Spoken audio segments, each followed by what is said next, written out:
এখানে আমি ছোট চিংড়ি মাছ ভালো করে বেছে নিয়ে তারপর লবণ হলুদ দিয়ে সিদ্ধ করে পাটায় পিষে নিয়েছি। এখানে 250 গ্রামের মতো চিংড়ি মাছ আছে।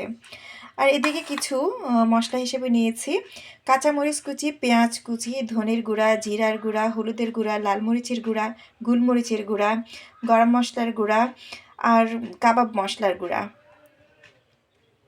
এখন আমি এগুলো সব একসাথে মিক্স করে নেব।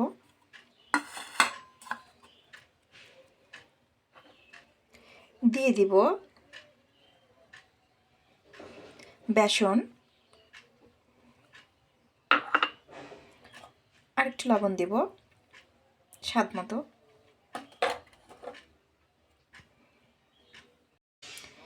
একটা ফেটানো ডিমের কুসুমটা আমি নিয়ে নিচ্ছি।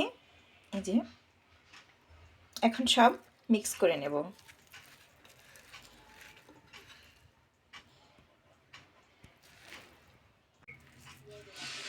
ধনেপাতাগুলো ডিপ ফ্রিজে সংরক্ষণ করে রেখেছিলাম, তাই একটু নরম হয়ে গেছে। বাজার থেকে ফ্রেশ ধনেপাতা কিনে এনে আপনারা এখানে ইউজ করতে পারেন। মিক্স করা হয়ে গিয়েছে।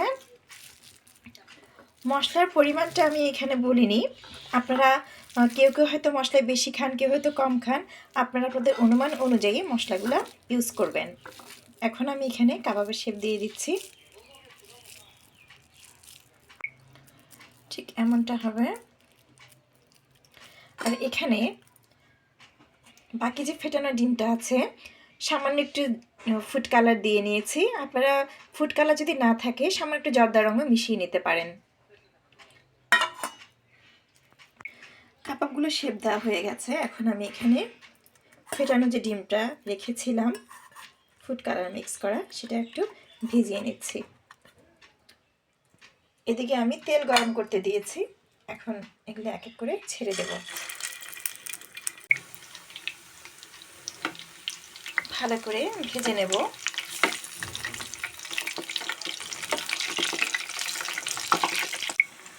কাবাবগুলো ভাজা হয়ে গেছে, এখন এগুলো তুলে নেব। আর বাকিগুলো ঠিক একইভাবেই ভেজে নেব। কাবাবগুলো ভাজা হয়ে গিয়েছে। এদিকে আমি গরম গরম পরিবেশন করে নিলাম টমেটো সস দিয়ে। আজ এই পর্যন্তই, সামনে আবার দেখা হবে। আল্লাহ হাফেজ।